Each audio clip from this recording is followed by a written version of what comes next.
and welcome to UK Versus. Today we are talking bands with the amazing Chris Smith, fresh off a hell of a Ymir run at Nats. And of course, we are joined by the beautiful face of UK Versus, Richard Plummer. How are you guys doing? Doing good, and it's appropriate because it's Royal Rumble Day, so we have Drew himself on the show. So you should be warming up for your matches right now, sir. Yeah, you should be warming up for your matches, you know. I should be. I think a bunch of the locals are going to the shop, jamming some cards and board games, and then watching the Rumble at the shop. So hell yeah. I've got to be a filthy content creator with the nicest young man in UniVersus and Brad. Oh, you gosh darn right I am. I have my before we get into it, we have like a thing at my groups of friends. We draw numbers for the Rumble, and if your number wins, we have championship belts. So I have the women's championship belt in my basement right now because I won last year. So now I got to put it back up on the mantle, redraw numbers, and so. Hoping we win another belt this year. So it just sounds like we need more like UniVersus shirts. We get a shirt for you that says "Nice Young Man." We get a shirt for David that says "Vodka Machinima." We were gonna So who made it? Did Nate or David make it? Because this is the issue. Does anybody know? I don't think we haven't been told like officially who made it. I know the invites went out. Yes. And I haven't asked Nate yet because I don't want to. I hope he got in because I want David to go through the LCQ because this is the bit. It's been the bit all year, right? Like David's gonna not make top, blah blah blah blah blah blah blah blah blah. And we were gonna present him with the participation trophy on the Sunday of Nats, and it was gonna say it was a Nats mat, and we were all gonna sign it team final round, and we were gonna say thanks for trying, and we're gonna present it to him. And he didn't. He showed up for a little bit because I think he had family stuff, and then the Chiefs game and stuff like that. So, so I think we may have to give him one at the LCQ if he shows up and doesn't make it. So I don't know. It's not okay. So like, there's no real beef between us and maybe Zach and David have real beef, but I don't know if that's true or not. But I don't have beef with David. I just like doing the bit because it's fun, Because we're all friends and we all like all being around each other and stuff. But I just it's all kayfabe. I know we're hard banned from entering the LCQ to like gatekeep worlds, but I'm sure if you like showed up with a fake mustache and just said to Kyle, I just want to face David, just put me as David every round. Yeah, there you go. Yeah. So it's I don't know. It is what it is, and I know. Congratulations on your invite, friend. We're Mr. Worldwide here, Mr. 3 of 3. So it's no small accomplishment. It's like you, Travis, and Zane are the only 3 and 3s, right? Yeah, you guys are the only. Philip had the opportunity to do it as well, but unfortunately just got unlucky throughout the weekend. Yeah. Again, Philip turning up, having never played probably in a while, just got handed an Ymir deck, and then obviously nearly. Yeah, I mean, it can happen, Yeah, he did well for them, but basically that was my goal going. Is that I need to go to Worlds Y because we cannot let Oceana and NA go. We've got 3 time goers, and we don't get one. Well, Mike wasn't 3 of 3. Mike's 2 of 3, right? Because he didn't make it, but didn't make the LCQ. Him and Greg went last year, but unfortunately didn't qualify for LCQ. So they've attended Worlds 3 times, but they haven't played in Worlds 3 times. In Worlds 3 times, exciting. So exciting. There's so much exciting news going on in our UniVersus land too, by the way. But dude, Critical Role reviews and previews and cool newsletter things going out, and Brett beating me to every video possible when a card gets leaked through a newsletter. I'll just let Brett do it now. He's just way faster than me. I'm old, man. I'm old, Yusuke. It just takes too much effort sometimes. I was shaving my head, and I got my one of my informants going. The newsletter's coming out, and it's a hell of a UR. Like, fine. Yeah, I'm excited. Like they keep showing, like they did the same thing with Girl Power, right? I don't know if we have a structure to the show today, right? Like I'm gonna jump around. We'll get cool, it. Awesome, the intro stuff. Awesome. So like. did the same thing with Girl Power, right? They leaked, they revealed all of the boring things first, right? All the commons, uncommons, the characters that people didn't think that were great, yada yada yada. And then as we ramped the reveal season, we got like Pony, and then now we got like, we got those style of characters where they're just like, these characters are good, right? Like, and then now we saw Percy's ultra rare. We assumed the Vex ultra rare in the regional prize support, right? I assume that's Vex's ultra rare, that Hunter's ally or whatever. If you go to the card gallery, every card that was part of the regional prizing in its alt-art version, the standard version is now on the out. So Hunter's ally, the actual one, is now up on the card gallery as well, along with like Might of Stone, the Caliph one.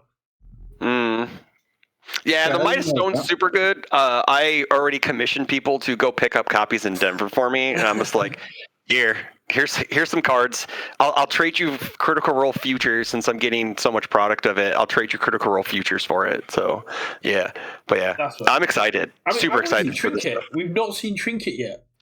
I mean, we have Trinket. He's an asset that gets moved from the card pool to the stage, to the card pool to the stage, to the card pool to the stage. Yeah. Well, sure, that's fair. Yeah, more Trinket's always good.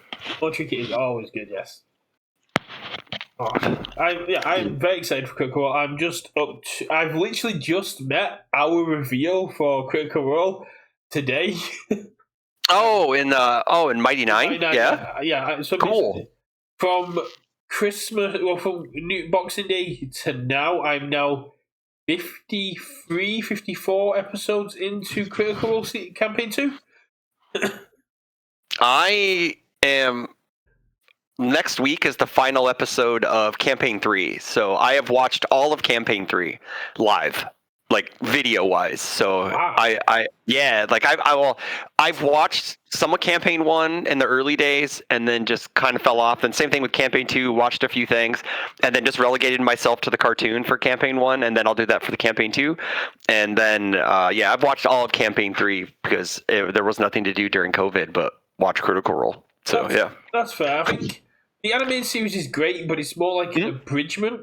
Because I watched the animated series first, and then I went back to Campaign while I was going to regionals. Like they left out so much stuff. Yeah, that's what I heard. Richard, have you watched any of any of that stuff yet? Come on, man. Come on, man. I've been considering it because I'm not obviously particularly an anime guy, so I haven't watched too much of the stuff when it comes in. But I've played D&D since I was like 14 or whatever. So which was a long time ago. Oh, I know. I feel you, man. I feel you. So it's probably one of those things that I should just have on the back burner, like on my phone while I'm playing Genshin or something, just watching along. So I might do. I'm kind of excited to see what if anything, they're going to get the official cast to maybe reveal, because they had that with the challenge decks, right? They had two of the cast members, like Matt Mercer and someone else playing them. Liam O'Brien. I don't know if it was part of your viewing when you were watching, Chris, but they also did an ad for UniVersus during the table play where they had like four members of the cast all pretend to be different people's characters.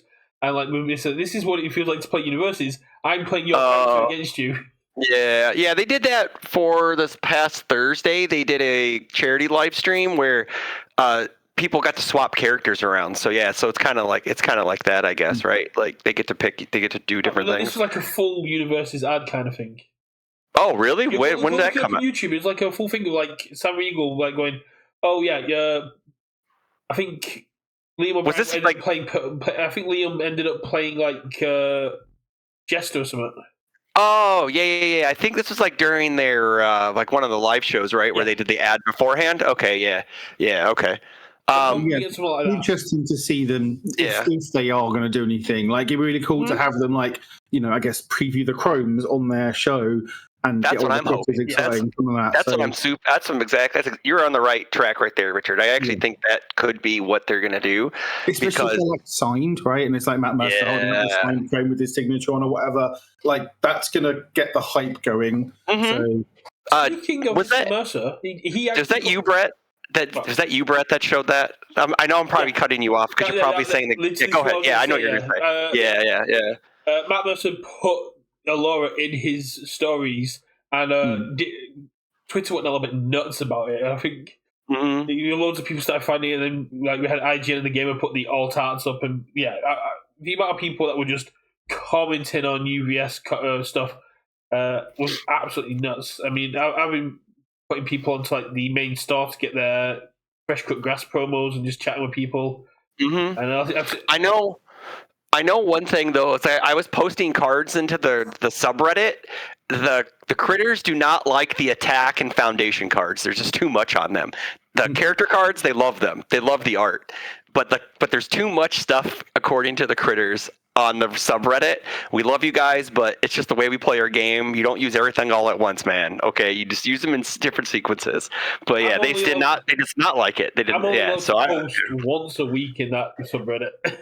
Oh really? Wow. I was doing it like once a day when like some of the reveals were coming out, but I was just like, Once people started getting like uber negative about it, I was like, I don't really want to. I don't need that stuff in my life. So you might end up getting a message from the admins, but basically they treat it like fan art. Oh sure, okay. So basically, with their rules about fan art is anything you create, you have to put into like an album and put up once a week.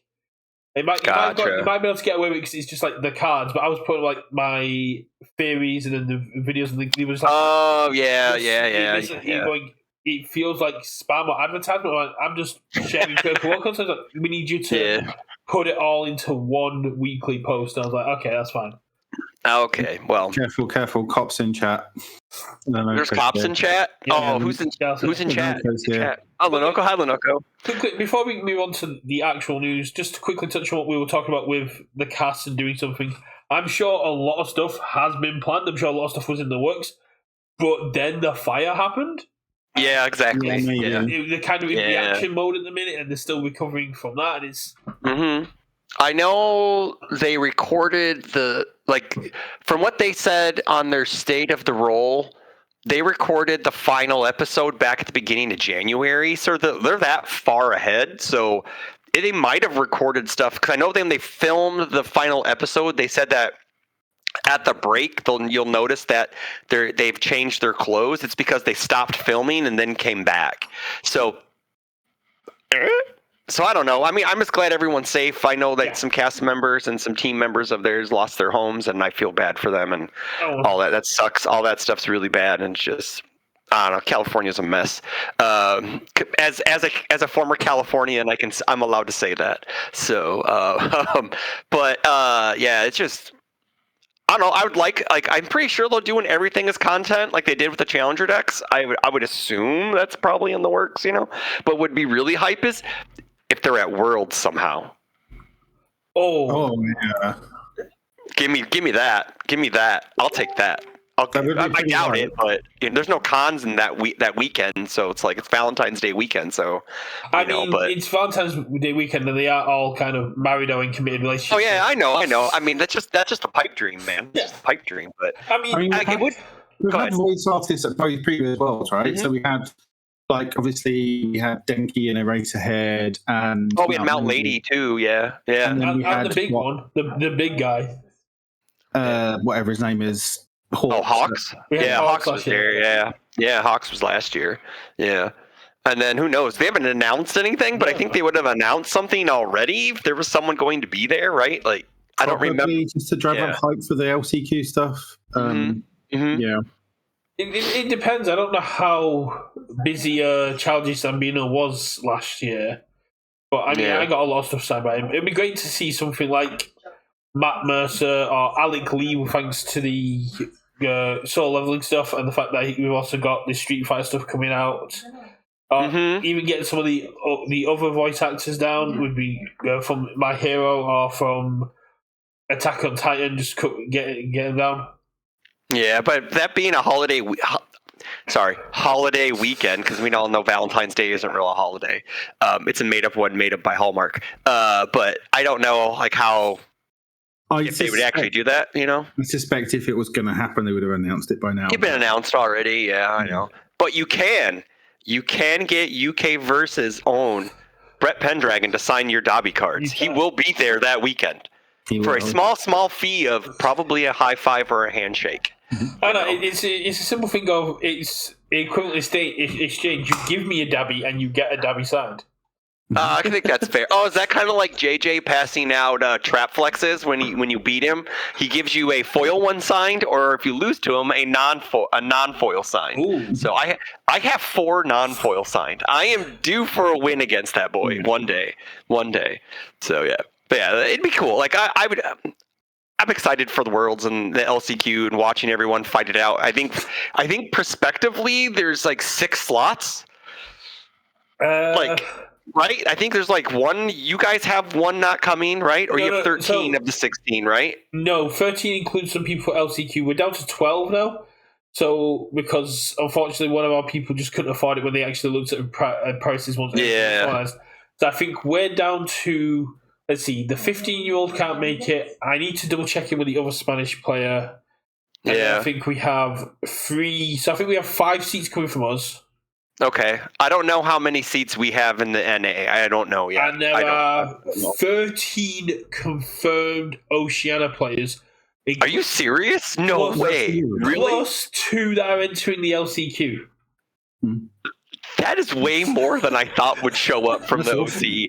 Yeah. Good job, OCE, man. Showing up in force. Oh, yeah. That's crazy. Good job, guys. Zane and the boys are going to be staying in the main hotel, and the Akihabara guys are doing what we've done, and they're basically having an OCE house. Oh, they're getting like a Airbnb or whatever. That's cool. Airbnb share. So, when I messaged Carl and Zane, and they got back to me, they're like, there's 13 of us plus 2 LCQs. I was like, that's insane. That's more than crazy. us. Yeah, that's crazy. I honestly thought there would only be like 5 or 6 of them coming at most. Because Zane was coming because he's a gamer, so he'll show up no matter what. So that's crazy, man. I think one of the good things is the fact that the majority of them are Akihabara players. They were able to sort of like fund it and do it as like a team expense. So they've been able to spread the cost throughout the team, even when people aren't actually coming because they just want that representation. Because no offense to NA players, we don't want to give you any of our seats. I don't blame you. I wouldn't want to give any. If I was from an outlying region, I wouldn't want to give dirty NA players. You don't want Justin Birch getting a free spot. He's yeah, he's in already. He's my teammate, and I'm already giving him crap. So, but yeah, no, like I don't like. I'm pretty sure we're not giving away any of our seats NA wise. I think everyone who is qualified is going. I assume. Mr. Reagan has got confirmation from everyone but 3 people. That's not to say they're not going. Yeah. They just haven't confirmed with him. Because I'm confirmed yet. Yeah. So the LCQ might be pretty cutthroat then in terms of the actual amount of spots available. 8 to 10, so like that's 10% because it's limited to 100 people. 100. I think only like 60 something was signed up last I looked, maybe 70ish at most. So it up to 80. Is it really? Oh right, let's go. It should be some of the coolest. I mean, I'm excited that I just get to walk around the room Friday and watch people play. You're not going to cube with us? What? Big Reagan's bringing the cube on Friday, and I'm going to try and I'm going to speak to Sean and see if we can make it like an official Fire on Demand side event so we can get some prize money tickets for it as well. Oh no, maybe it depends. It depends what's going on because like I think all of us get in either Wednesday or Thursday, right? I don't think anyone's coming in Friday. I assume so. There's a few of the EU boys coming in on Friday. On Friday, okay. So I'd imagine most of us are just want to hang out and just do whatever Friday because we're getting wings on Thursday, right? Yeah, we're getting I mean, like also Captain America is out on that Thursday, so we're gonna have to go. I don't know. I have some. Everybody wants to do everything, and there's Disney to do too. People want to go to Disney, and because that's so expensive for Valentine's. But I know it's. You've got a hard out in like 70 minutes, so we are technically talking about what we should be talking about, which is Worlds. Ah, man, we're just catching up. We're old friends catching up. Leave us alone, Dad. So, but the big thing is. We got Bands and Erratas, and we got them early, and I think that was a great choice by UVS because they understood that people needed time to actually adjust their decks for LCQs, adjust their decks for Worlds, and the more time we had, the better, and people were asking about this, and whoever got them to pull the trigger, thank you. Yeah, absolutely. Like, I think either way, right, if they were going to make changes, they need to make them early. If it was going to be a no changes one, again, I think it would have been worthwhile. Even if they weren't going to make any changes, have this saying there's not going to be any changes. we will give you the full update like next week or whatever. But I think them coming out with it early and saying we're giving you the changes early, but it's not in effect until blah blah blah, and we'll go through the full reasoning later, I think is the perfect way of doing it. So two thumbs up, kudos.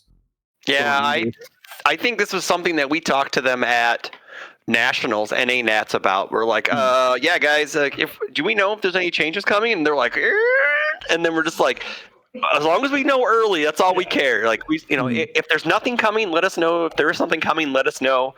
And I thought something would have dropped on Thursday because Monday was a travel day. Tuesday they have meetings. Wednesday to write the article. Thursday they release it, but. Whatever, they took an extra day. Friday it came out. Super excited. Not that it mattered. Like it's really weird. It does matter in the grand scheme of things for like the world's meta. But I'm glad they saw this as a hey, players had concerns at nationals. Maybe some UVS Games employees. I'm just speaking. I don't know. I'm speaking for them at this present time because obviously they had concerns, or they wouldn't have been in a Errata list, right? Yeah. So this opens up, I think, like with what happened, it opens up the format even more because it's like the Pepe Silva like meme. It's like we can debate, and it's like you're just going, well, this deck can beat this deck, this deck can beat this deck, but this deck doesn't exist anymore. So you can play this deck, which this deck can beat this deck, and this deck. You just go around in circles, and that's kind of a sign of a healthy format, right? Where you just can't pin like 3 decks or a triangle format or a square format or whatever. I didn't mean to do the team MGLA sign. I'm sorry.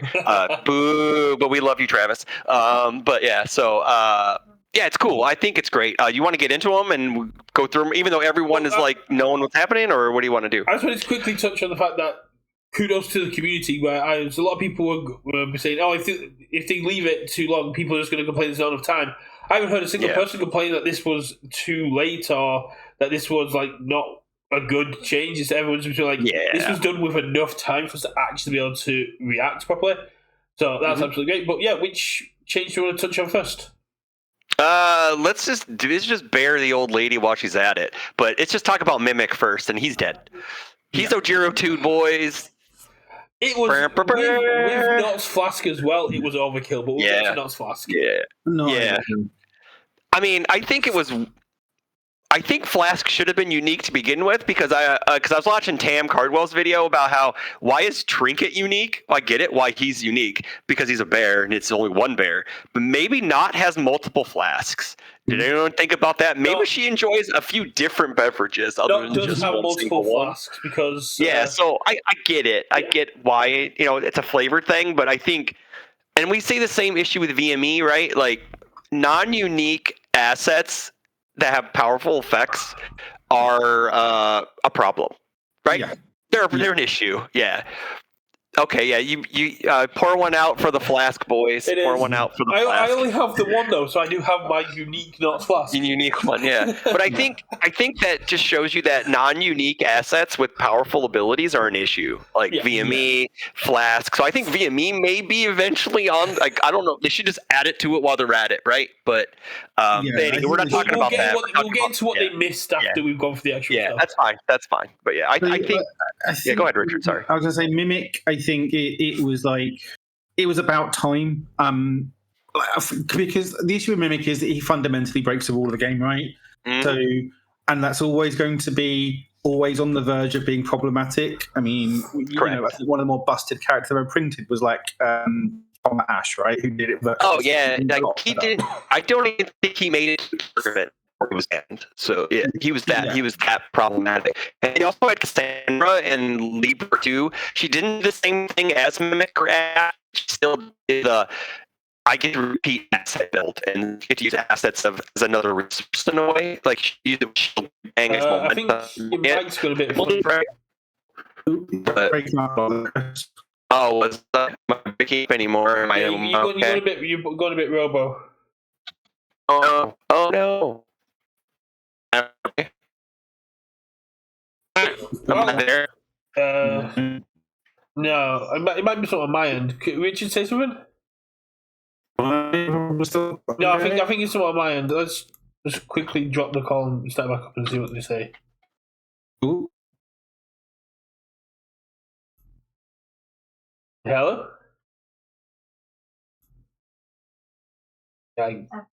Hello? I know I can't hear them at all. What is going on? What? Oh, there we go. Hello? Hi. Hi. Yes, when we're live, everyone. Technical difficulties are the best. There we go.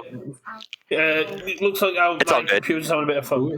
But yeah, I get there's been other Mimic-esque characters before. It feels like overkill to me because of the commit. So if I check an asset on my first check, I have to go, do I want this extra attack or do I want damage pump for the rest of the turn? If it just been once per turn your turn, and I still get access to my DR and my damage pump throughout my turn, because with Nox Flask as well, he's already taken a hit to his DR, and basically just completely turning it off or turning off your damage pump kind of sucks. I get just going, oh yes, I can now pick up the perfect block or pick up an annoying card to deal with you or set up my next turn. Is especially making him essentially a pseudo 8-hander with how, especially like Kyle Rock plays it.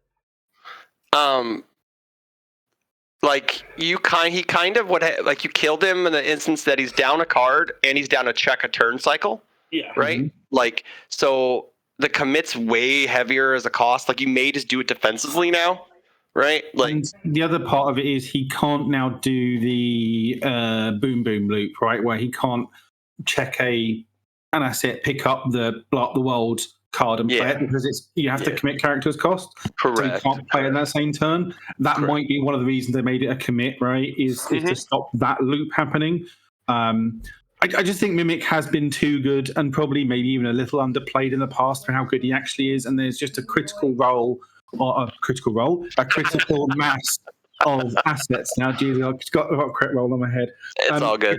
Yeah, a critical mass of assets, and there's more good ones. So, because it might be part of this that is a bit future proofing, as in they've got more good ones coming in the future in crit roll and stuff. Yeah, it's fine if you want to blow up all the foundations in the world. We'll just move to Krista, who can do the exact same thing. Yeah, I just think it was fine. I think just kneecapping Mimic out of the format is not an unreasonable stance to take. He's he was very dominant at two of the one nationals. He was dominant. He was dominant at Shadow. I just got lucky. No, I wasn't talking about you. I was talking about the US, and sure, they've all got kind of bodied in round one, but they still made there was a lot of representation in top cuts. It's what do you call it, a meta warping character, right? Like you have to play asset hate, you have to play destruction hate for it. You still play destruction hate anyways because of Godzilla being around and all that stuff. So Yeah, I think it was a heavy-handed nerf, but I don't mourn it. I don't think after we lose things like Battle Arena and a lot of the stuff that was in set 3, Mimic was going to have the legs to really keep going anyway. He was still good. He was still good.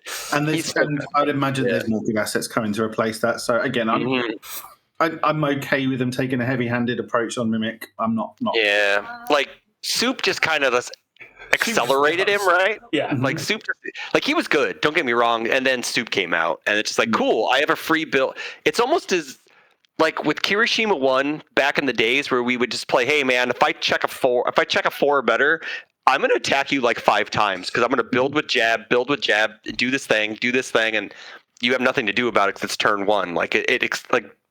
Fast building. I mean, it's like the Ymir thing going second, where you get to build your first foundation, then you get to you can play heavier, more costed cards because it's you're not playing on 3, you're playing on 4, then you're playing. You're just your build curve changes because when you can free build something like that on turn 1. Two things with Mimic that I absolutely love doing in the current meta, and that was going first, just going Soup. Oh, I have an extra foundation going first. And the second one was when someone went determined advance, and I just go Soup on a 7. Oh, I get to build it in now. Just no progressive extra foundations. Let's go. So Soup. glad he's probably locally okay. Like, he's not going to win like a regional or anything like that. But locally, you'll get some people who are diehard mimics. Pringles man 123. We love you. You're a staunch mimic believer. So, but I don't think he's going to be very good. I was a little excited to play. I was a little bit excited to play Duty Mimic, where he just get like you commit ready another asset and go. Yeah, that's probably another reason why they did that, because Duty's pretty good. He's pretty good. So the next one. Yeah, since we talk about Mimic, let's move on to one that's kind of paired with what Mimic was doing. And we've got the Knots Flask, which is a quite simple one. They've just made it unique, which, is that's fair. That should have probably been this case in the first place. I think the notable thing here is they've changed their paradigm, right? As in, it was always the thing of, well, Errata characters, we ban cards. And there are 2 instances in this ban Errata list where they have broken that paradigm. And I think that's okay for them to not pigeonhole themselves into that thing and allow them more flexibility to do so. Yeah. And I mean, for me, in terms of going into this, cards I want to see on the bad list and, being touched, Knots Flask was number 2. So I think even if you're not doing Bing Bongs, Knots Flask was too good for what it is. For like the cost involved in playing this card, it was too good. And then when you add the Bing Bongs in as well, it's even better. And I like the idea of making this unique so it doesn't completely ruin the challenger deck's value in terms of having a ban card in. Correct. But it's unique, so it's still playable. I think this will, and you can still put a Knots Flask in your deck. You can still play 4. You just can't have like 4 of them in play, right? So it hurts casino decks a lot because they. I disagree with that because they're still going to play their 1. Yeah. They're still going to mill. They're still like I think Hanji becomes the best casino deck now because she can nuke stuff from her field. Yeah. And then get the Bing Bongs off of that, and then you can combine firepower off of that.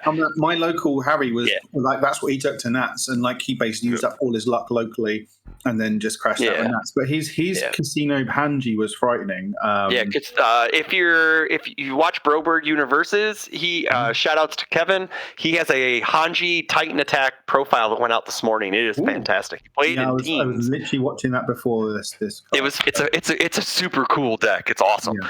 But I don't think they're hurt. I think they're slowed down a bit. Yeah. They're not hurted.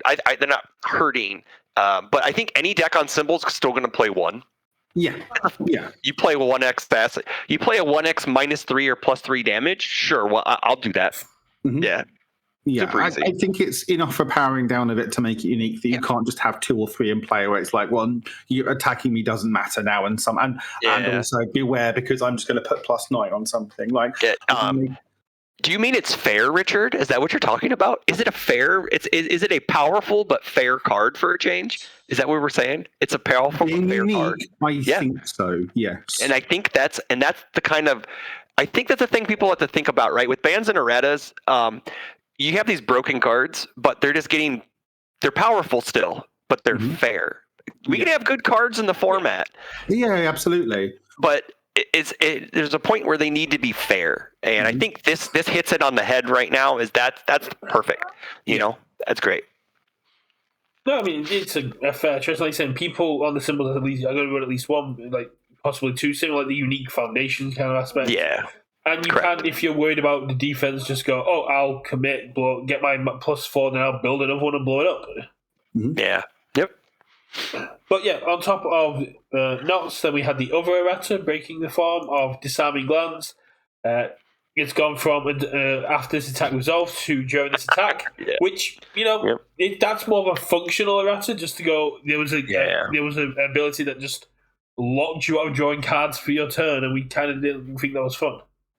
Mm-hmm. Yeah, I think what's really funny though is like I'm happy they've clarified this errata, but like. Come on, guys! You had since May to do this, so I think this is they should have done it then and not now. I think they were like, "Cool, this is a cute interaction. We'll see how this goes," and then it became, "Well, this shuts off entire styles of deck for a turn," and then if you do it again for a turn, and it's like it becomes a unhealthy play pattern. I think it's cool defensively as a defensive-minded player. I think that's super sick, but again, it's probably not what it was intended to do. So I think for me, this was an unintended interaction that was found that they probably didn't find in testing, and I appreciate to an extent them like kind of letting it ride and seeing if it is problematic. And I think it got to the point where I'm like, this isn't a fun interaction to have in the game. Let's not. This should have happened November after Hardiman got his win with the Bakugo, which was basically just going, here's my attack, here's his timing glance, I'll kick the attack with Bakugo, and you don't get to draw cards for the entirety of this turn. I love you, Mike. You're the best. I love you. You're funny. That's hilarious. At that point, it's just, we need to stop that now. Yeah, but it really should have just been done back in May when the set came. When Girl Power came out, May or June, something like that. Yeah. The moment someone pointed this interaction out, they should have said, let's roster it. But I also appreciate them letting it ride and seeing if it's a cool defensive option to have. Because I think if it wasn't, I think it, because obviously I think Travis was running this right in Krista. Correct, in his Krista deck, Yeah, so effectively we had two majors, one that's running this interaction, so that suggests it's probably a bit on the maybe too good side for what it's doing. Sure. So again, I appreciate them letting it ride and saying, it's this funky interaction, but it's a cool defensive interaction. Maybe we let it ride, and maybe it's now too good, and we just have to knock it on the head. So And like we're also getting some more card draw hate in Critical Role because we saw that Void Attune card that's basically an heir apparent of caught red-handed that you flip it, and if your opponent goes to draw cards and by a non-character effect, you go nope, and that's something that's been needed in this version of the game since MHA Set 1, because sound waves wouldn't have been an issue if we had that card. So on Void is a great replacement for Can't Escape Me, which had the sacrifice if they attempt to draw cards. For sure, I agree. Yeah, Can't Escape Me was good, but it always felt really bad sacrificing it, right? So having it as a flip cost becomes a lot more palatable. Correct. Yeah. We have got Daniel in chat just asking, wondering how many times judges were called when Disarming Glance did its thing. Oh, I have no idea. I think most people know that interaction by now. Yeah, not sure. I know. I was lucky enough never to fight a Burt 2 or a Zilla all weekend at Nat, so I never had to. Yeah, it was crazy. I dodged all the big bads except for Mimic. I played Mimic 3 times, so it was crazy. I played 3 Zillas and then I played 2 Burts, but luckily we drew the last one, so I didn't have to go against Jonathan's Burt. But I think I think one more thing about the Disarming Glance. I think that it's more of a future-proofing thing too, because if all these if we're gonna have a Void Attuned card that cancels draw, why do we have another Void Attuned card that prevents it? Right? Like I don't know. Maybe it's just they didn't want to have something that goes, well, I'm gonna shut your draw for the entire turn, but then I have all these backups for when I don't have that combo, right? So you don't want to lock the game too much and try to get you don't want to stop the kids from drawing their cards, because what do kids like to do? We like to draw cards, man. Exactly, and this card is still playable, right? You can still play it for what it is intended effect, and it's still totally fine. Yeah, so. If Pony drops a moth on you, you know what you do? You flip that card. Yeah. Yep. Sorry, you don't get to do anything. You don't get to sculpt your hand for like a billion cards. Pony. I was playing this in my Dabby Titan list because it was just after Izuku on the move had come out. And it was a case of, I need my attacks to do their things, so I'm going to put this in there so Izuku can't make it go flash. Oh, that's sick. I didn't realize. Oh, yeah, that's a good one, Brett. That's a nice piece of tech right there. I like that. That's cool. That's not me. Again, that's Hardiman. We were talking about this before the event. He's like, if you want your attacks to go through, play Disarming Glance. Don't tell anyone I told you this card, because it's like the super secret tech he was working on. Well, now everybody knows. No, this was like back in October. Gotcha. Okay. They played teams and they specifically took Disarming Glances and stuff out of their decks, so people didn't get the spice. And I was lucky enough to I was looking for him to let me give me that kind of spice. But he didn't tell me, he was like, there's a card on Chaos that can stop Izuku, and he was like, "That's all I can give you because I'm not." That's sick. Oh, that's so nice of Mike. We love the Hardiman. He's the best. Yeah. He's the best. Well, definitely for sure. I love this card so much. But what I was going to say is, I think I said this on Wednesday as well. I had a great interaction during one of my Godzilla fights with one of the older heads, Stephen Clarkson.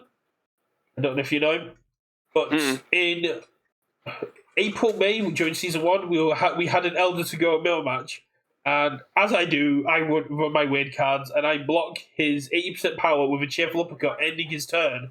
And he goes, "Who plays cheerful uppercut in a in a younger to go?" I do, because it's good for the mirror. And then in Nationals, I go to attack with Trigger Transformation.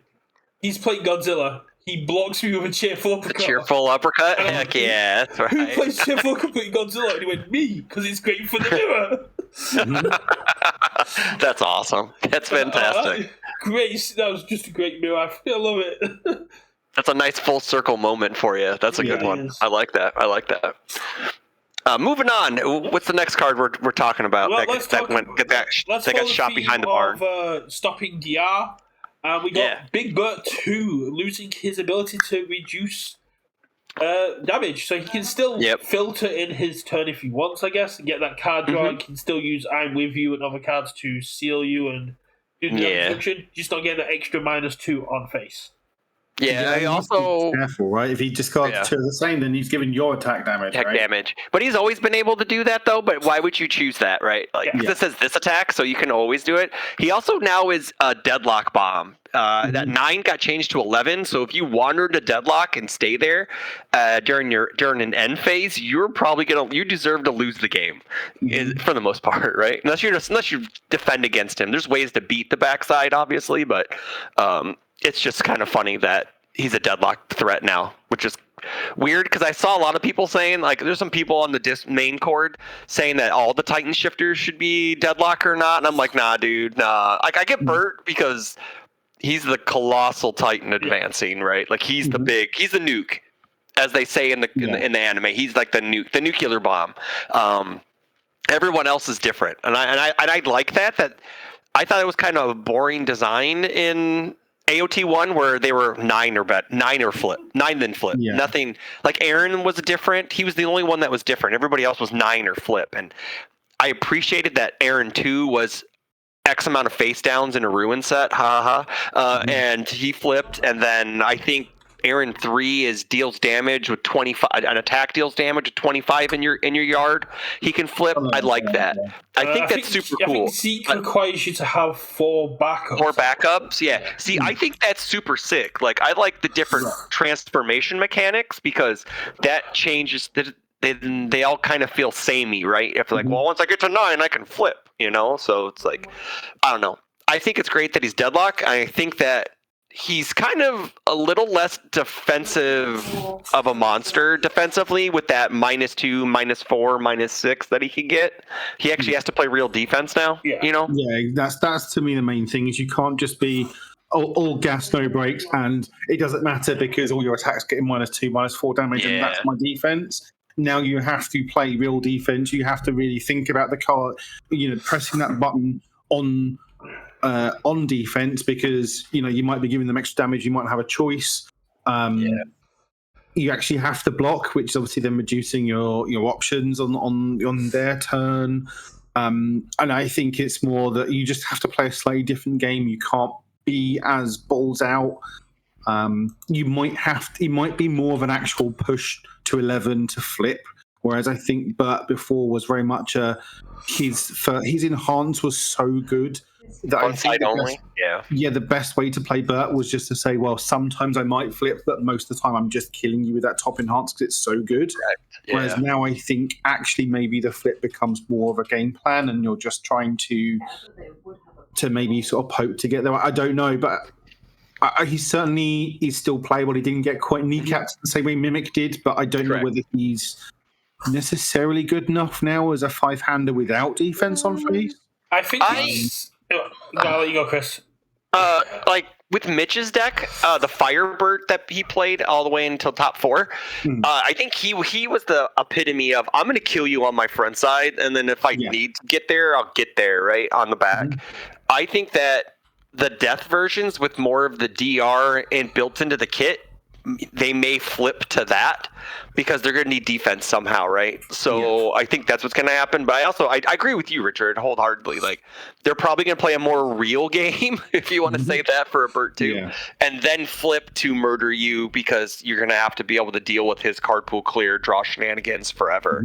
And hey, disarming glance doesn't work against it anymore. So maybe they changed disarming glance because of the Bert 2 change because it feels bad. I don't know, but it's whatever. It was funny. I got to do that at an LC last night for the last time. So because we weren't playing with the new Errata list, so this whole weekend's LCs are a wash because they're not good Worlds prep. So because the list doesn't actually hit to the 10th, does it?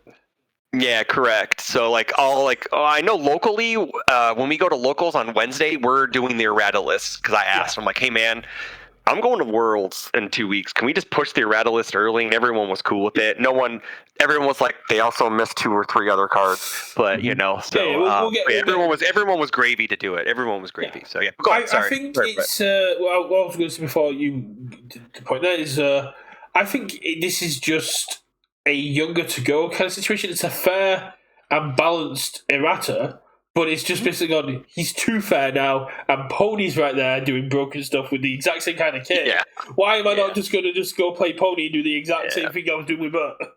Yeah, but there's more of a risk with Pony, right? Because she has 21 health, 22. I think, yeah, something like that. Like you can get blown up on turn 2, and there's still risk to like with Bert. There was no risk, right? Like.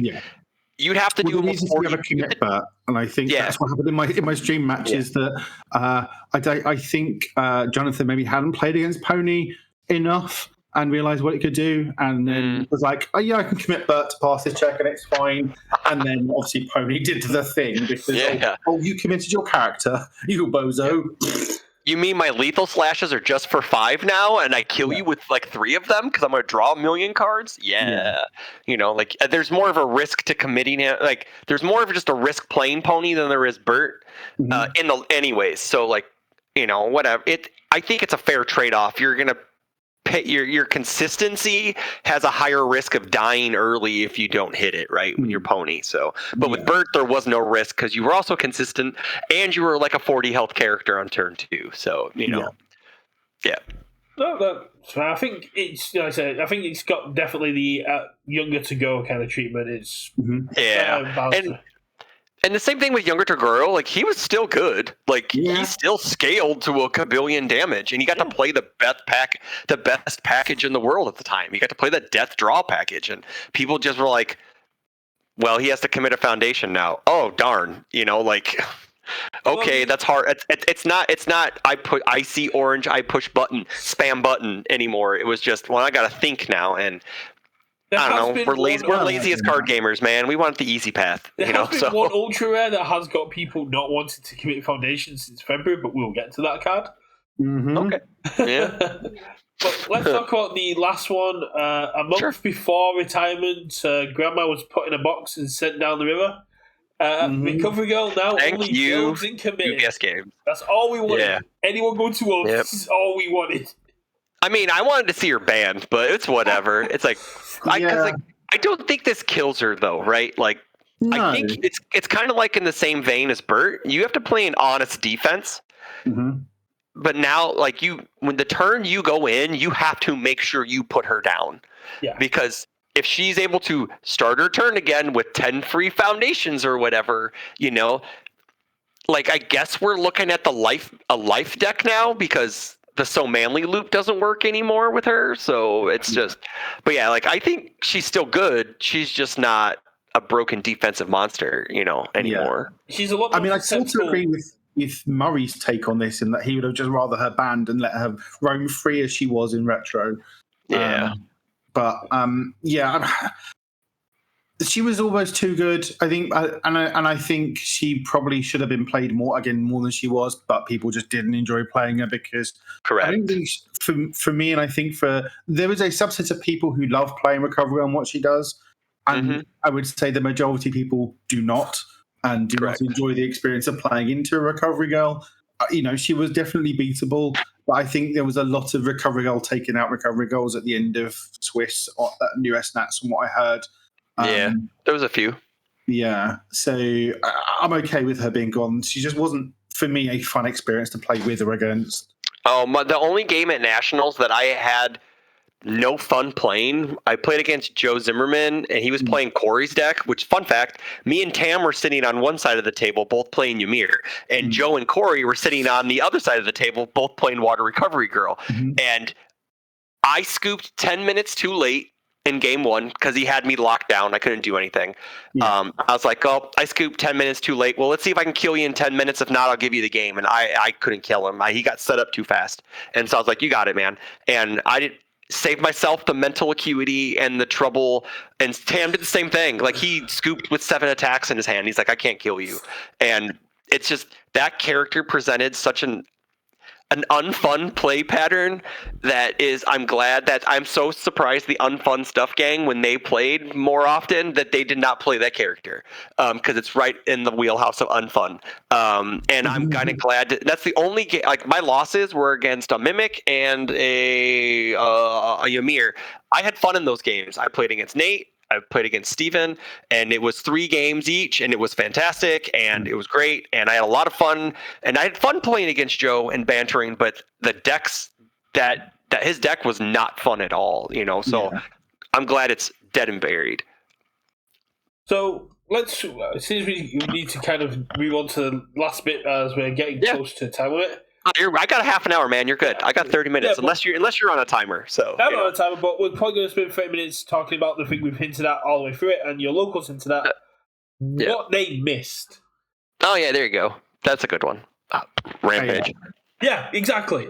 The chaos symbol. City Rampage has been on my hit list for months. It was more toxic than Azor, and I am. Okay, so before I see Richard shaking his head, and I'm just going to go also to another one. It's also combined firepower, and this is what we do with both of those. You ban them in standard, but you make them challenger deck legal only. Or you do this. You can play those cards, but you have to play the deck unmodified, because they said in the latest Bill Stark article said that they reduced the amount of turn 2 kills. The amount of turn 2s I've died to rampage, attack, has been more than 5 in the last 6 months. I'm not kidding you. I've died so many times to, all I got to do is play this one attack, this card, check a 5, determine advance, get a momentum, pay Godzilla, determine advance, pay Godzilla. Doesn't matter as long as I check 5s, you die. And that is not fun. That is uninteractive and not fun. In teams, Nathan James, who was sat next to me, lost to Kai, who went City Rampage, determine advance. Okay, yeah, cool, I just die. Those are like the Christmas lanterns, but for me it was the fact that we went for the article and they got rid of all this damage reduction, and in the other article they talk about, we reduced the amount of turn 2 kills, like, but you've kind of done that now. You get rid of like the best damage reduction in the game, but kept the best damage pump. Yeah, you kept that. So those are my 2 main hits. Determine advance isn't on my list because I kind of think it's okay, because it's fine. If you get rid of rampage, determine advance is fine. If you get rid of determine advance, I think rampage is okay-ish, but I also think it's on that. It's got to be on that watch list, right? Because the amount of turn 2 kills it allows, or like the pony, the city rampage pony that topped, was just like, he didn't care. It was rampage. Well, I play this attack. I kick my rampage with pony, and then I'm just playing on 5s with +2 to my check the entire time.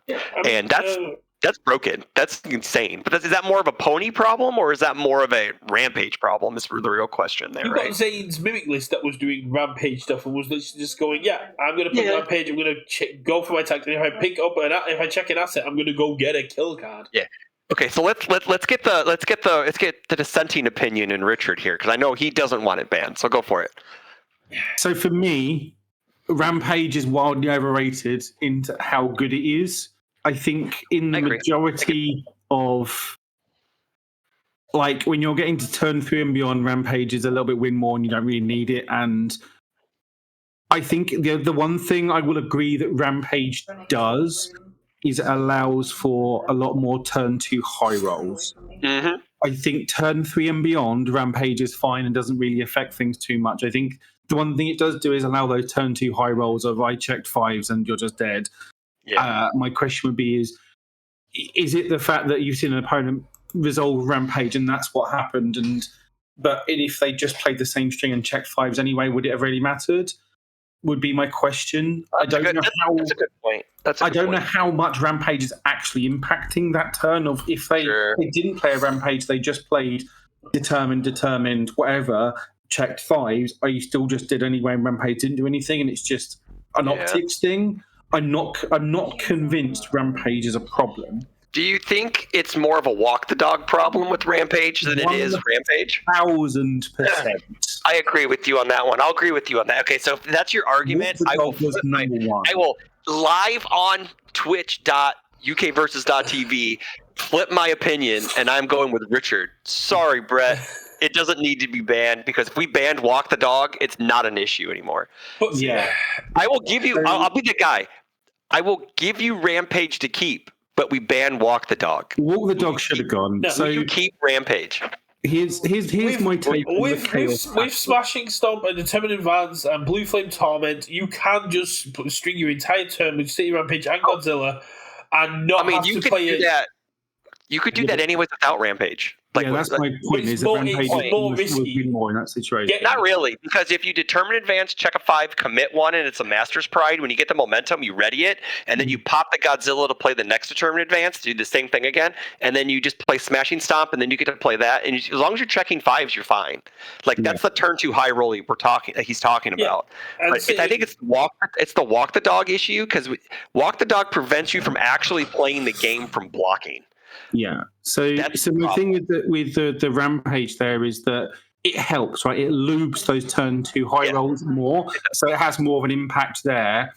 But I think overall, and what's the saying, he's won more Zilla games not using Rampage, I trust him. He's like the Godzilla expert locally. Yeah.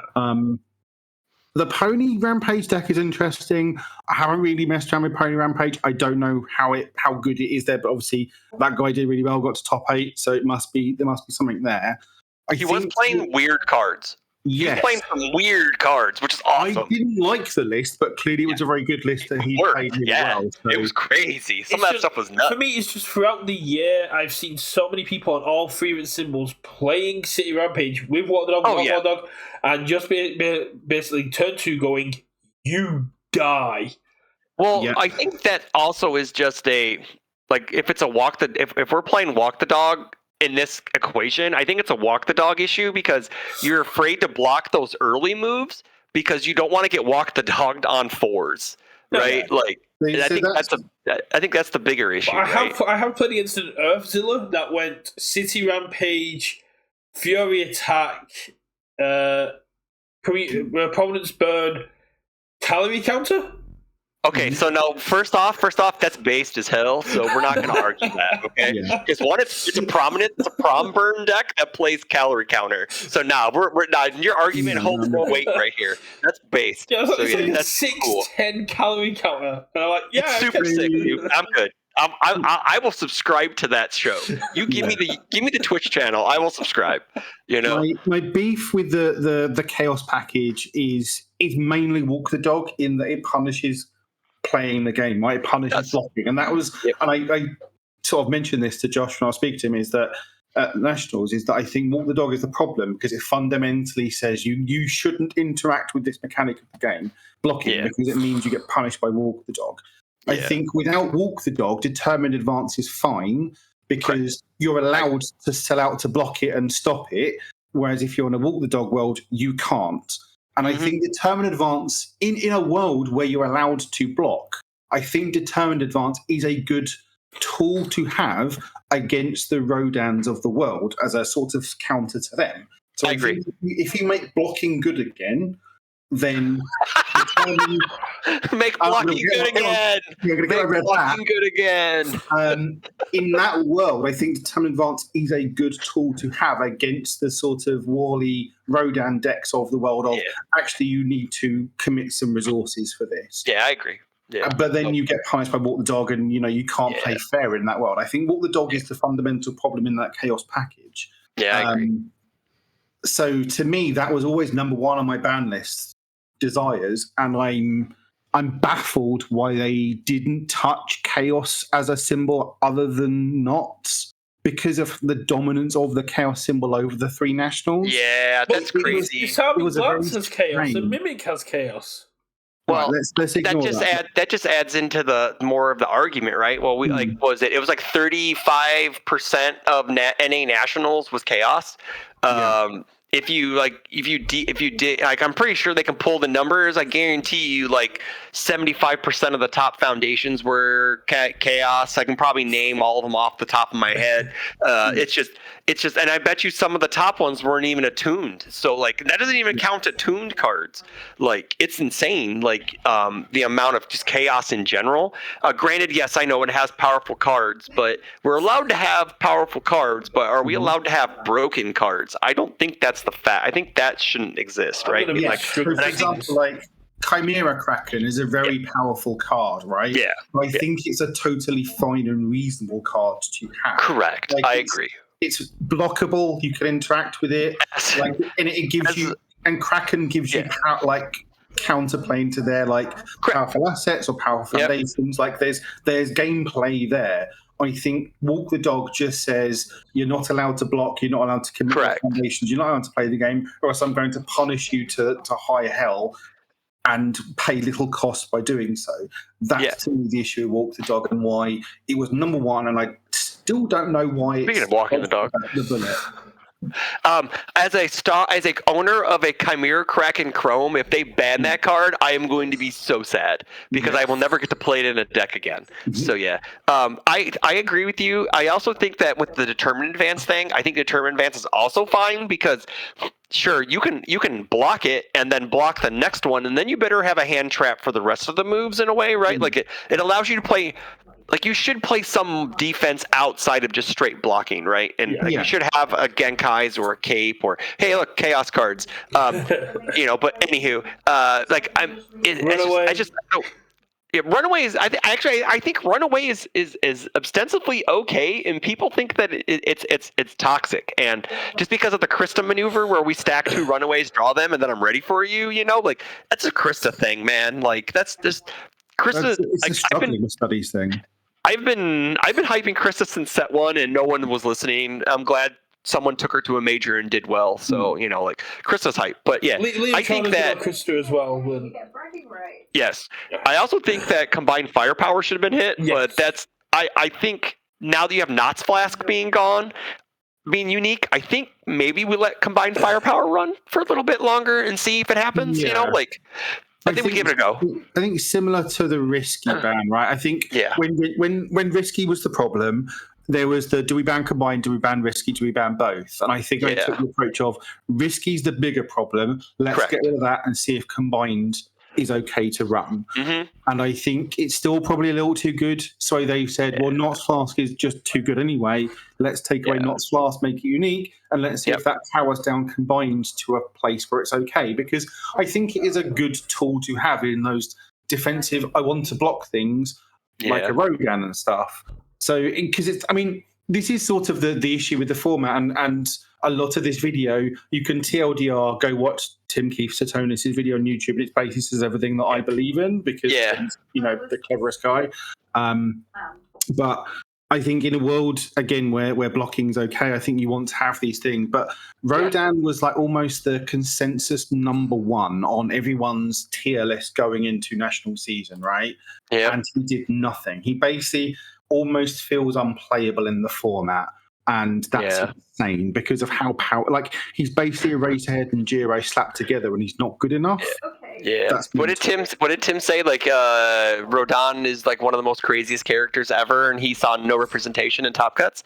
It was crazy. Like there was a couple Rodans. I think there was maybe 1 or 2 at NA that were up in there, and then they got smacked down by like a recovery girl or a bird or whatever. But like when you're throwing 5 damage moves sometimes and you just get DR'd into nothingness, your character don't feel very good, right? Like because no one's blocking, and that's the point Tim was making. That if no one's blocking, why am I putting 9 speed on a move? Yeah. And that's why, and that's to me, the MVP of my deck was Web of Blades. Like that was the best card all weekend because it was like the army, and it's like, well, it doesn't quite work. It's also criminally underplayed anyway, so Yeah. that card should be a 1x in every deck on symbol anyway, so but yeah, it's crazy. Like I think those were like Walk the Dog was the most egregious one. Like that's like back it's kind of like it's getting away with it again, kind of like how Twisting Azure Inferno was not banned for so long. And I see fireworks going off in Brett's eyes because I mentioned his favorite card ever, and it did nothing wrong. It died for combined firepower sins. It died for its own sins, man. You know this. It died eventually. Okay, what's even funnier though is that does the Elder Togoro deck still work? Yeah. With unique Knots Flask, and I think it does. And I think Sports Festival Stadium not being banned was a mistake. I think that's another one they missed because that means the Elder Togoro deck gets to live at Worlds, right? I have to check with Liam, but yeah, no, that's a fair shout. I think that deck still lives because of just combined firepower still does its thing, right? Yeah. And Dupla still do their thing. Yeah, and they could still do their thing, and they can be like, well, you can't reduce the damage, and I swap it, and you die. So I think that if that's not on anybody's list for going to Worlds, I think that might be something people are going to have to keep an eye out for, right? So like, you're just, I don't know, man. Like I think that was another card they missed with Sports Festival. I think they could have just nipped that deck in the bud by doing you could, but. I think it's not really a turn 2 deck, right? I mean, that's set up for maybe a turn 3, turn 4 kill. Yeah. And I think losing Knots Flask as a big DR piece means they maybe don't survive as easily and they have to play more defense. And gotcha. Again, I agree. It's like if you're not prepared to deal with this big boom on turn 4 and you haven't killed them or don't have the sufficient defense, then that's basically on you. So I think that's okay to let that ride to an extent. Like sometimes you can just bop it and don't have the Knots Flask to just have all that defense. I think that's true because like they got a lot of their damage from Knots Flask turning sideways. Yeah. So like that was an extra 3 speed and damage, by doing that. So yeah, I could see. Yeah, maybe it slowed it down a turn or two. Maybe it's like a turn 5, turn 6 deck now. And come on, be honest, no deck's living turn 6 anymore, right? So because Godzilla is still out there and he'll just blow up your field and make you rebuild, So even the Burts of the world will get to 11 before you can assemble. Hopefully, But we saw Liam take a game off of him in game 1, so that was crazy, But yeah. Since we are talking about Big Butt and the fact that he's now deadlock for it, how impactful is deadlock at the minute? So I know we saw Travis build well into deadlock. Not at all. There's just not at all. There seems to be no deadlock. Does not. I built into deadlock with Ymir so much over the weekend. It was just like, okay, I don't care because no one what's the most meaningful deadlock? Name one. Vile Season. Focus attack. I don't care about Vile Season. I have 25 foundations. And I have minus speed, so I'm just gonna block everything. So. -2 to my checks don't matter. If you can't attack me 10 times, it doesn't matter, right? Like focused attack is the one that springs to mind as one of the scarier. That's probably the scarier one, but no one's playing Order but Ryan. Yeah. But no one's playing or all Rodon decks just die to DR and run away anyways. So but I don't know. It's just like my matchups. I should say my personal matchups. I faced 0 deadlock. Oh, no, excuse me. I faced a Moment of Peace in the final round, and it actually cost me. So, yeah, there you go. There's one meaningful deadlock. You gain a health, draw a card. There you go. Yeah. That is actually meaningful in the matchup. Response, gain a health, draw a card. In the Ymir mirror, that's a big deal. Yeah, so, yeah. But, yeah, so I lost because the only deadlock I have in my deck, I got too cute and just didn't play Mikasa's Flying Knee Strike and say Blitz. You can't block with high attacks, I win. Ooh. Yeah, I got too cute and tried to play midst, and I got blocked 3 times and then died on the next turn. So I had absolutely that's a me problem of trying to be cute instead of just finishing out the game. So in Mimic, I just put no deadlock. I had Fancy Feast and stuff for the +5/+5. I was like, I'd just rather they be dead rather than playing around with deadlock. Yeah. And you're gonna you just colossal detonation them anyways, right? When they get into deadlock, so it doesn't matter, right? So yeah, there isn't I don't want. You guys didn't play during the the fabled Cowboy Bebop Power Creep Cash Grab era. MHA onwards. Yeah, so the deadlock jump from previous sets to Bebop were huge. Like they were like, you go to deadlock, you die. That's basically what it was. Like you go to deadlock, you like. There was a card called Missile Launcher, got +4 to its key rating, so it was like a stun something, powerful something, and you just died when you go into deadlock. But now I think with the MHA forward, the deadlocks are a little more palatable. Like some set 1 cards had some really good deadlock, but like set 2 on, the deadlock hasn't been like Practical Studies is maybe like some of the best deadlock we have currently. Well, like commit though. Yeah. Commit for 3 speed, seal something. It's like that doesn't feel great, right? Like a couple of like your next pick is +5 and stuff, which Yeah, like there's some things out there, like but it doesn't feel like you end. Like, was it Risky Gambles? Deadlock is really good, but again, you have to be playing those. You have to be playing Death, and no one really plays Death right now except you're playing Bert, and he doesn't flip things, whatever. And it's just you have to play a certain like Hanji plays it really good. You have to play a certain style of deck to play certain cards, but like Deadlock does not feel important anymore. And that's why people like George Zhang gets away with building to 50 and he just kills people. So like, you have you still should have some deadlock, but like right now it just does not. I don't want them to start printing insane deadlock because please don't, because I don't want that. But I feel like deadlock stuff feels like there's a lot of cards in AOT that just have deadlock and nothing else, so you just don't want to play them. You got blank cards unless they have, and they've got powerful deadlock abilities, but it's a blank card until they get there. Correct. Yeah, so you never want to do that, right? I mean, it's a weird one. There's very few that have like two, like a good ability and a good deadlock ability. It's just I don't want Wild West deadlock, but like I don't know. Like there's some I would like a few powerful deadlock abilities, but I don't want anything like your attack gets +4 to all keywords or whatever, something else. I just want some nice, maybe, hey, my opponent, because for a while 8 foundations was considered the number, and then they did 9 foundations was considered a number, like fake deadlock, in a way. Like the Tekken decks are the fake deadlock at 8, and you have 9 and Attack on Titan 1, and it's just I don't know, man. Like I would like some good deadlock, but again, I don't. It's the monkey paw, like it's like they're going to give us like outrageous stuff. Straddle between it being relevant and being too good. Well, at the beginning of the year, it was kind of relevant because we had like the younger to go vial season stuff, and people would go, you're at 9 foundations here, or you're at 10 foundations. Here's an 80% power. Now you're at 11. Yeah.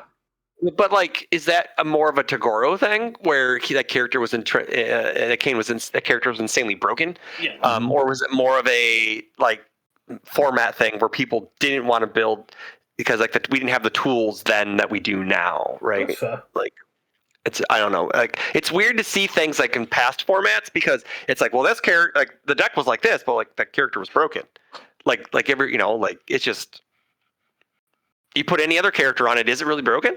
So we're going into your Worlds prospects because you are playing at Worlds. You don't want to give everyone your. That's fine. What are the characters the Worlds attendees and the LCQ attendees should have on their radar to take those wins? So I have like a group of like 5 or 6. I'll just name them off the top of my head: Pony, Ymir, Irwin 1, Hanji 2, Godzilla, Rodan. Reiner 2, but I think he's kind of hurt with the Knots Flask thing, but I still think he's really good. I still think Bert. I think it's like 10. There's probably like another 5 or 6 characters, which is really cool because that's a great format, right? That's great. Yeah. So keep an eye out for Chris's top 10 Worlds character list coming soon.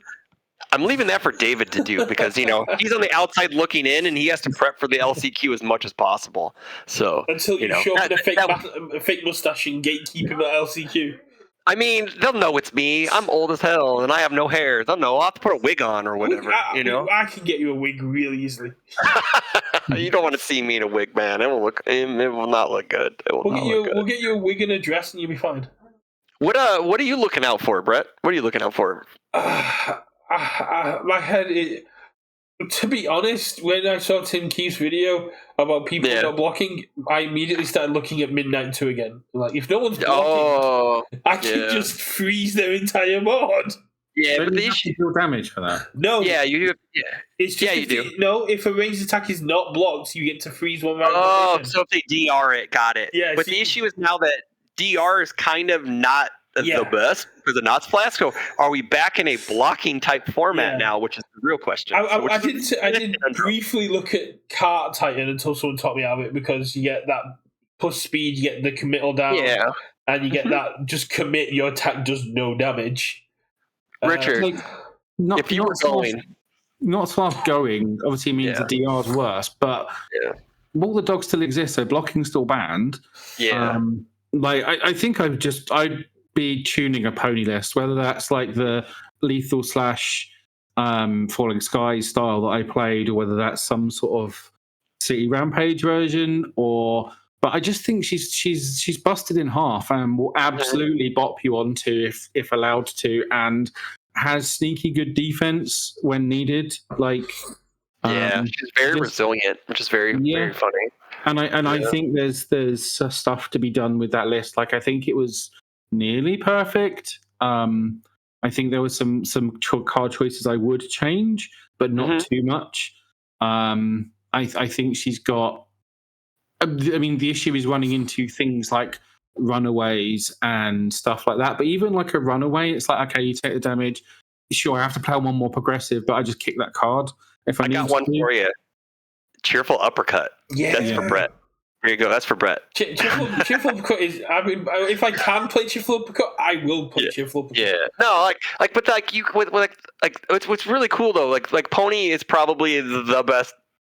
I'll just say it's probably the best deck in the room. Just like Richard said, like if it's firing on cylinders, you can't. It's hard to beat it without any interaction. So like Runaway, learning the standards, just ways to deal with her moves and stuffing her card pool, because then she has to spend counters on stuffing her card pool. Like I kind of think blocking is okay-ish. It's okay-ish. Like it's in certain. You can still block you can still block decks that have Walk the Dog in it.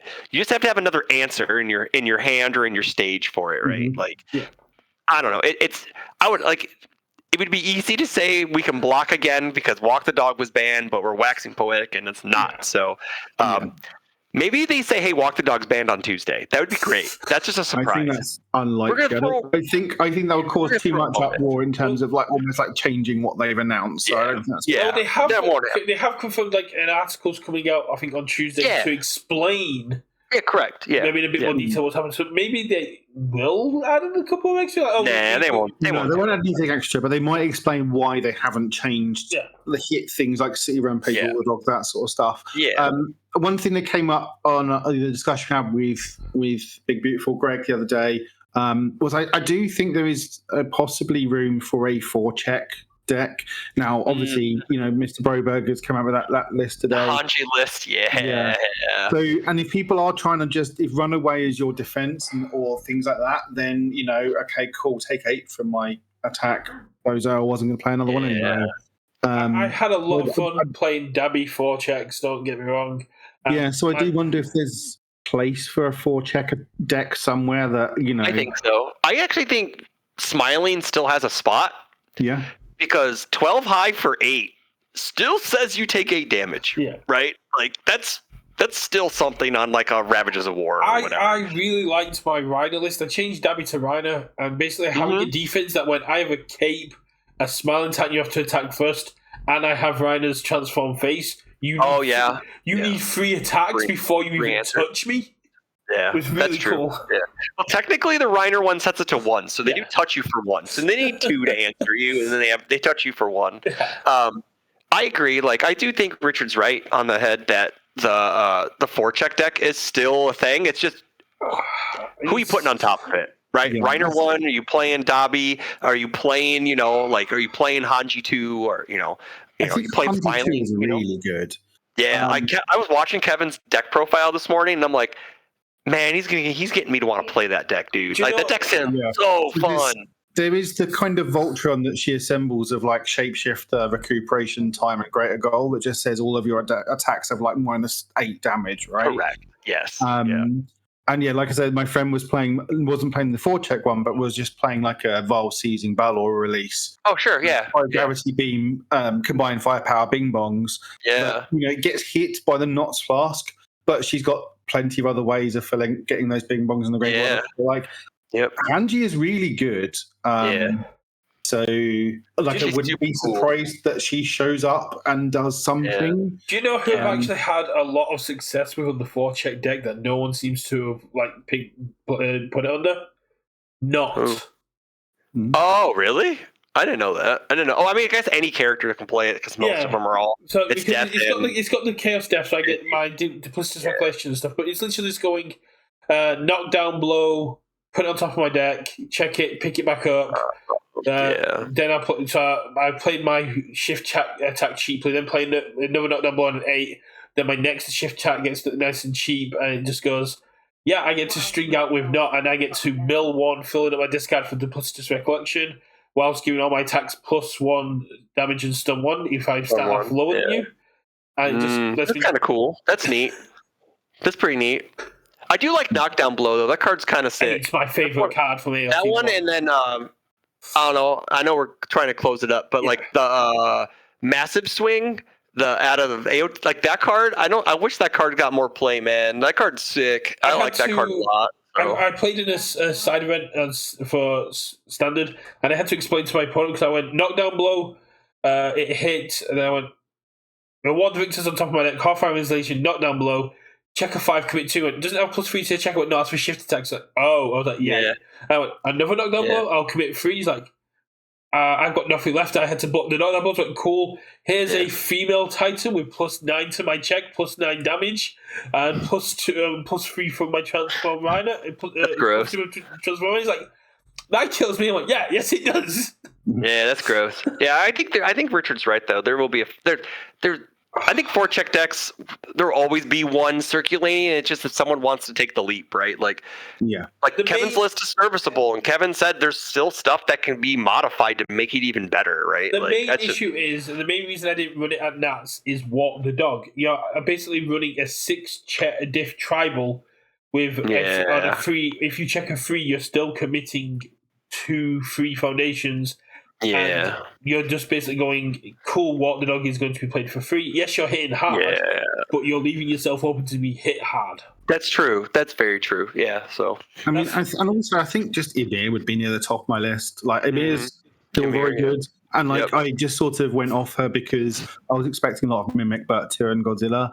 And obviously Mimic isn't going to be happening, but who maybe still shows up, but probably not in anywhere near the numbers you would expect. There's probably still going to be some amount of Godzilla, but like I don't know how many of like the world's competitors will want to play a deck like Godzilla because it's just probably not particularly interesting. So I was going to make a separate video on this, and I might still do, but I'll get your guys' opinion as we've got 5 minutes quickly to wrap up. But I was looking back over the last 2 years' Worlds, and the winners have not been the meta. If we look at, say, let's go back right to the start. HLC 1, Ojiro and Tokiyami are dominating the format with complete auto-aggression, and Brober walks in with a control midnight and wipes the floor. Whoa. That boy could turn 2 people with 1.3 million and all that stuff too. Don't call that a control deck. That deck was an aggro deck, and that was like a sort of slightly more mid-rangey Tokoyami, right? But then we had Then we still had the Tokiyami Eraserhead kind of repeated smash meta, and then Reagan walks in with Endeavor and goes, "Check out what I can do," and then completely dominates. And well, I mean, to be fair, To be fair, he was touched by the Angels that weekend. That man did not drop a game all weekend. Yeah. Even inside of games, he was winning every game. He was touched by the Angels, man. Sarah McLachlan on the radio right now, touched by Angels, man. But yeah, he played out of his mind that weekend. So like he deserved every win he took. That's the kind of character I think I'm trying to find. It's like I'm looking at I'm looking at all the characters and I'm going, I could play Godzilla, I could follow them, but look at the past, they haven't done it. Correct. And I'm thinking, like, I really want Midnight One back. Midnight One would just be so... I mean, doesn't she just, like, walk the dog, too? Like... She does, but she also gets to give it -3 speed. Yes, I know. But you're making their walk the dogs cheaper every time you do it. So, yes. So... Yeah, I've sort of had a bit of that problem because I got my local championship tomorrow, and I'm like, who do I play? Krista. Like, I could play Pony, but it's like a bit cringe. Dan Austin just took down his with Krista. I took mine down with Krista.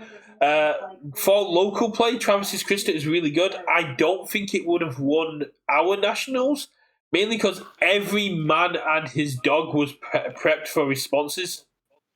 Yeah, I think I've got my deck for tomorrow. I'm going to play something a little... I don't think I've ever sleeved this character up, so it's a little fun.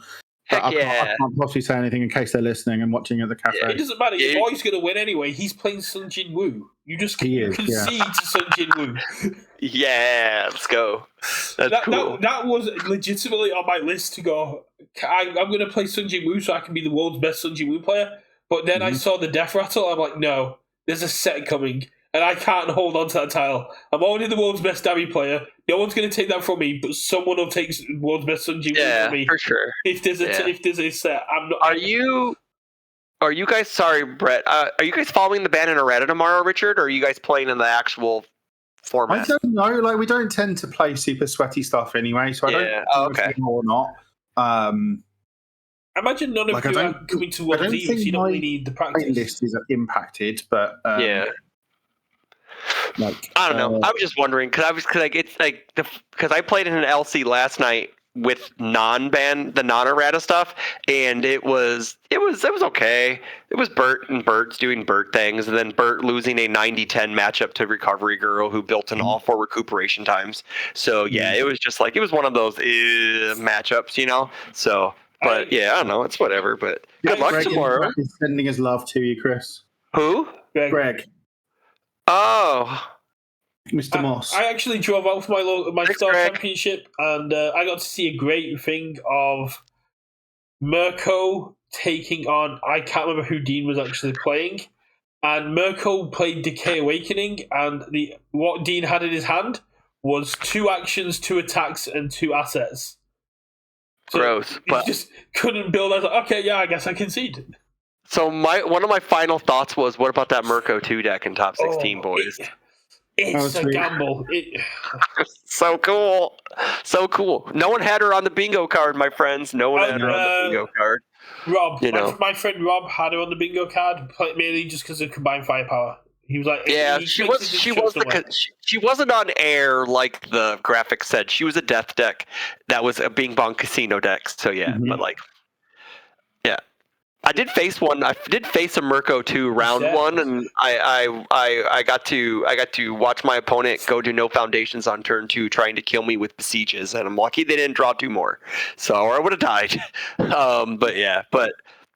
It was fun. It was a cool character. I've always liked that character. I just have never. It's not my play style, so it's just never gravitated towards me. Mirko 1 was my jam. It's wild that he's not playing Lethal Slash in this list. I'm looking at in my head like, oh yeah, that's a free clear. Yeah, that's a you clear with her, then you play Lethal Slash, and it clears itself for free. And you can get it off Stun Grenade because it's a Fury. It's probably because it's a 2-check, most likely. It's probably the answer for most people not playing Lethal Slash. Like, to be fair, I should probably be playing Lethal Slash in my Ymir decks, but again, it's like. Check, but it's like I'm playing a bunch of 3 diffs, but you know. I know we joked about it in the pre-talk before the stream, but I have been looking at Dabby 1 Casino because he has Chaos, Death, and Fire.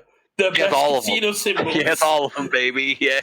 And I was looking at it going like, and it's like I can remove on face and go, this attack now has throw, and I trigger all my combined fire powers.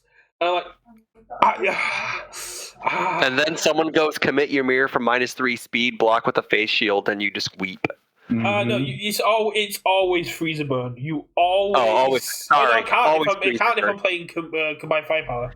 Yeah. So there you go. We got you there, buddy. Yeah. We got you. I'll find an answer to that response. I got you. We can play mental UVS over Discord text. That's fine. Daniel, everyone is trying to get me to do one last try with everyone. He had his You should. You should. I mean, like in October, he got me to 9th.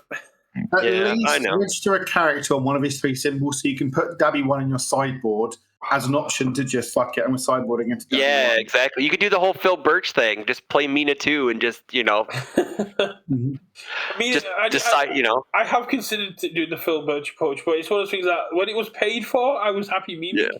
But now I'm not. I'm using like. Yeah, it's different when it's free. Yeah, that's for sure. Yeah. It's like I'm just going out there for holidays. Like I know I've actually paid a decent amount of money to go there. I should probably try. You should probably try. Yeah, exactly. Yeah, that's how this trip is definitely feeling between friends. Yeah, you can always put it in a side. You can always put it in your board, man. Like put it in your board. Sounds pretty cool. The 4-check Dabby will still be probably built for testing, and the EU guys will probably have to talk me out of it. Mm-hmm.